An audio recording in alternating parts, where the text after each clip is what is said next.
Hello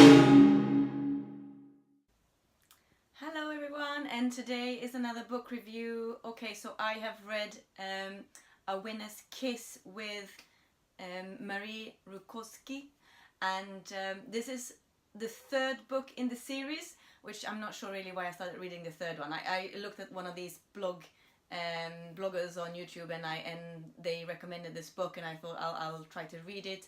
I was going to read along with on a book group, so I started reading this one. It did work as a standalone book, but I think I might I haven't scored it very well, and I thought maybe it was a bit unfair that I hadn't read the first books, but all in all, what I can say is that so we follow Kestrel and Arin. Kestrel, who is general's daughter of the Valorian army, and she is in love, or she was in love with Arin from Herrani. So they had a very complicated love relationship, which obviously is all right with me. I like that sort of things.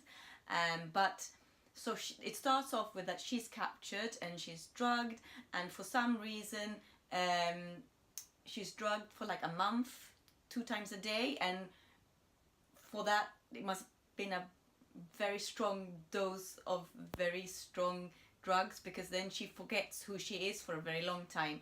And it feels like this book is sort of dragging on in that she's trying to remember herself, and when trying to remember herself, she's dwelling in this self-pity and emotions, and I found it a bit tedious to have to know all of that information.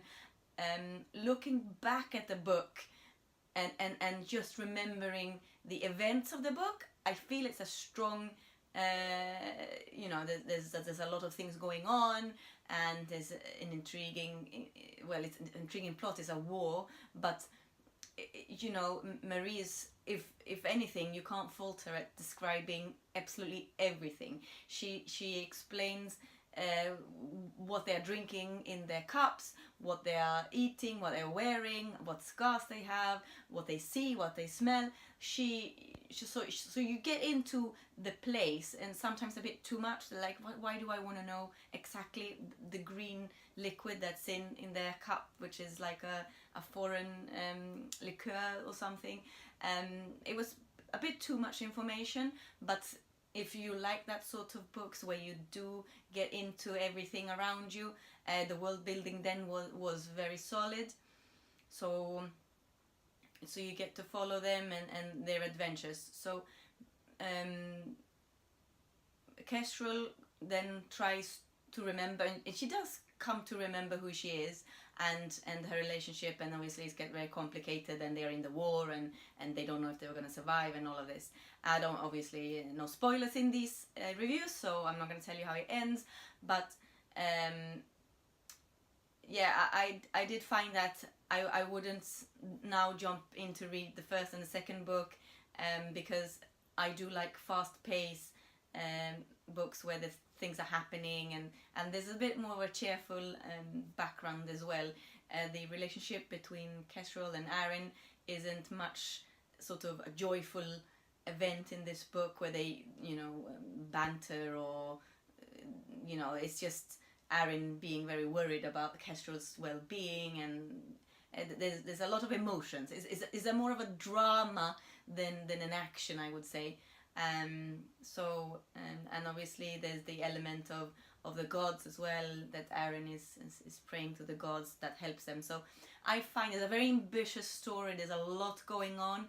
I'm not sure if I can see the red thread that was really sort of focusing in on the message about fighting for their country, or fighting for their love, or so it did get a bit confusing on what sort of element I was going to focus on.